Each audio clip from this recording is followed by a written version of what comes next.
اختلاف رائے۔ ابتدائی میں اس کی سمجھ میں آ گیا کہ اختلاف رائے سے معلومات میں بیش بہا اضافہ ہوتا ہے۔ کالج لائف میں آتے ہی پہلے تو اسے یہ اندازہ ہو گیا کہ وہ لڑکیوں کے لیے ایک خاص کشش رکھتا ہے۔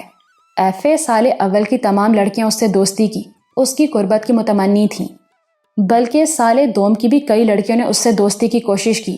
پھر اسے اندازہ ہوا کہ لڑکیوں کے اس کی طرف کھینچنے کی وجہ سے لڑکے بھی اس کی طرف متوجہ ہو رہے ہیں، یعنی لڑکے ان لڑکوں سے دوستی کرنا زیادہ پسند کرتے ہیں جن کی طرف لڑکیاں کھینچتی ہوں۔ بہت جلد اوتار سنگھ کو اندازہ ہو گیا کہ صحیح معنوں میں تعلیم اب شروع ہو رہی ہے۔ اس کے لیے جاننے اور سیکھنے کے مواقع بڑھ گئے ہیں۔ وہ سوالوں سے بھرا ہوا تھا اور یہاں سب کے جواب موجود تھے۔ اوتار سنگھ بہت خوبصورت اور وجیح لڑکا تھا۔ وہ بے حد متناسب الاعضاء تھا، ساکت رہتا، تب بھی جسم توانائی کا پاور ہاؤس نظر آتا۔ پھر وہ خوش لباس بھی تھا اور اس کا لباس اس کے تمول کا مظہر تھا۔ خود اعتمادی کی اس میں کمی ہو ہی نہیں سکتی تھی۔ ساری زندگی اس نے کبھی نہ نہیں سنی تھی۔ اس کی کوئی بات کبھی ٹالی نہیں گئی تھی، رد نہیں کی گئی تھی۔ اس نے خود کو کبھی کسی سے کمتر نہیں جانا تھا۔ یہ الگ بات کہ اس کی فطرت میں عاجزی تھی، انکسار تھا، لیکن بہت پر اعتماد انکسار۔ ابتدا میں ہی اس نے دیکھا کہ سب لوگ اس کی دوستی کے خواہاں ہیں، کیا لڑکے کیا لڑکیاں، یعنی اس کے پاس دوست منتخب کرنے کے لیے بڑی ورائٹی تھی، اور وہ کوئی سطحی انداز میں دیکھنے اور سوچنے والا لڑکا نہیں تھا۔ چنانچہ لپکنا تو درکنار، اس نے گرم جوشی تک نہیں دکھائی۔ وہ اپنے دوستوں میں کچھ خوبیاں ضروری سمجھتا تھا اور اس کے لیے پرکھنا ضروری تھا۔ دہلی میں 3 سال گزارنے کے باوجود بنیادی طور پر وہ گاؤں کا لڑکا تھا۔ مطالعہ اس کا وسیع تھا۔ وہ جانتا تھا کہ ہندوستان ایک بہت بڑا ملک ہے۔ وہ ہندوستان کی تاریخ سے خوب واقف تھا، لیکن موجودہ سیاسی منظر سے وہ اتنا باخبر نہیں تھا۔ کالج میں اس کی سمجھ میں بہت کچھ آنے لگا۔ اسے معلوم تھا کہ ہندوستان پر انگریز حکومت کر رہے ہیں، مگر اس سے زیادہ اسے کچھ معلوم نہیں تھا، کیونکہ کورس کی کتابوں میں جنگ آزادی کا تذکرہ نہیں تھا۔ ان میں اسے عذر کہا جاتا تھا، بغاوت، اور وہ جس طبقے سے تعلق رکھتا تھا وہاں انگریزوں کی مذمت نہیں کی جاتی تھی۔ تاہم وہ اپنے طور پر اس بات پر غور کرتا تھا کہ انگریز اتنی دور سے یہاں آئے اور اب اتنے بڑے ملک پر اتنی بڑی آبادی پر حکومت کر رہے ہیں۔ اس کی کیا وجہ ہے؟ یہ کہ اس ملک کے لوگ نااہل ہیں، ان میں اپنا ملک سنبھالنے کی، اسے چلانے کی اہلیت نہیں، اور ان میں غیرت بھی نہیں۔ وہ یہ نہیں سوچتے کہ دوسرے باہر سے اتنی دور سے آئے، ان کے ملک پر قابض ہوئے اور ان پر حکومت کر رہے ہیں۔ اس کے ذہن میں عذر کا تصور بھی مختلف تھا۔ بغاوت؟ کیسی بغاوت؟ بنیادی طور پر انگریزوں کو یہاں حکومت کرنے کا کوئی حق نہیں تھا۔ اگر کچھ لوگوں نے ان کا اقتدار ختم کرنے کی کوشش کی تو وہ بغاوت کیسے ہوئی؟ وہ تو اپنا حق چھیننے کی جائز کوشش تھی، اور جنہوں نے کوشش کی وہ غیرت مند لوگ تھے، انہیں مجرم تو نہیں کہا جا سکتا۔ یہ سب کچھ وہ سوچتا رہا تھا۔ اب کالج میں یہ سب کچھ سمجھنے کے لیے فضا موجود تھی۔ چند دنوں میں ہی اسے اندازہ ہو گیا کہ ملک میں آزادی کے لیے تحریک چل رہی ہے۔ یہی نہیں، انگریز بھی ذہنی طور پر اس کے لیے تیار ہو گئے ہیں۔ یونین کے الیکشن میں مقابلہ 2 پارٹیوں کے درمیان تھا، اور دونوں پارٹیوں کا اختلاف نظریاتی تھا۔ در حقیقت وہ ملک کی 2 بڑی سیاسی جماعتوں کی ذیلی جماعتیں تھیں۔ ایک کانگریس تھی جس میں سبھی مذاہب کے لوگ تھے، دوسری مسلم لیگ تھی جو صرف مسلمانوں کی جماعت تھی۔ کانگریس ملک کی آزادی کا مطالبہ کر رہی تھی، جبکہ مسلم لیگ مسلمانوں کے لیے علیحدہ مسلمان مملکت چاہتی تھی۔ اوتار سنگھ کی سمجھ میں مسلمانوں کی منطق نہیں آئی۔ اگر مذہب کی بنیاد پر الگ الگ مملکتیں بنائی جائیں تو ہندوستان میں سکھ بھی تھے، عیسائی بھی اور پارسی بھی۔ تاریخ بتاتی تھی کہ ملک پر سینکڑوں برس سے مسلمان حکومت کر رہے تھے، حالانکہ اکثریت ہندوؤں کی تھی۔ اس وقت ہندوستان ایک تھا، تو اب وہ تقسیم کیوں ہو؟ دوستی اور تعلقات کے معاملے میں اوتار سنگھ کی کچھ ترجیحات تھیں۔ اسے ذہین، علم دوست اور متجسس لوگ اچھے لگتے تھے۔ اس اعتبار سے اس نے اپنے لیے دوستوں کا انتخاب کیا، اور اس کے دوستوں میں سبھی لوگ تھے، انگریز، ہندو، مسلمان اور سکھ۔ ذہانت، علم کی لگن اور تجسس ان سب کے درمیان قدر مشترک تھا۔ ان سب کے درمیان بہت شدید نظریاتی اختلافات تھے، اور ان کے درمیان تند و تیز بحثیں ہوتی۔ کبھی تو ایسا لگتا کہ اب لڑائی ہو جائے گی، لیکن ذہین، علم دوست اور متجسس لوگوں میں یہ خوبی بھی ہوتی ہے کہ وہ روشن خیال ہوتے ہیں۔ اختلاف اپنی جگہ، لیکن وہ ایک دوسرے کے بہت اچھے دوست تھے۔